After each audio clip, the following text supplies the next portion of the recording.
તમે પહેલી બેન્ચમાં બેસતા હતા કે બેક બેન્ચર હતા? તમને કહું, હું પહેલી બેન્ચમાં નહોતો બેસતો કે બેક બેન્ચર નહોતો. હું એને ક્લાસની બહાર જ બેઠતો હતો. કેમ? હવે હે ને હું સંકલ્પ વિદ્યાલયમાં ભણતો હતો, બરાબર. અને અમારી સ્કૂલમાં એક અંગ્રેજીના સાહેબ હતા.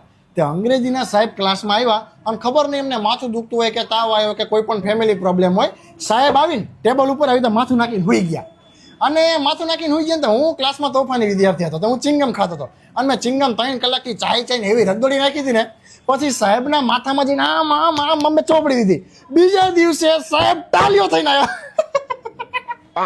તે સાહેબ ટાલીઓ થઈને આવ્યા ને પછી સાહેબનું નામ મારા લીધે ક્લાસમાં ભૂરીઓ ટાલીઓ પડી ગયું. અને બધા શિક્ષકો રહ્યા ને એ મને મોસ્ટ પપ્પા શિક્ષક જ છે. બધા શિક્ષકો માટે મને ફૂલ રિસ્પેક્ટ, અને હું દરેક શિક્ષકોને આદરણીય માનું છું. બધાએ શિક્ષકોની રિસ્પેક્ટ કરવી જ જોઈએ, મારું એવું માનવું છે. કઈ સ્કૂલમાં ભણાવે તમારા પપ્પા? સંકલ્પ વિદ્યાલયમાં.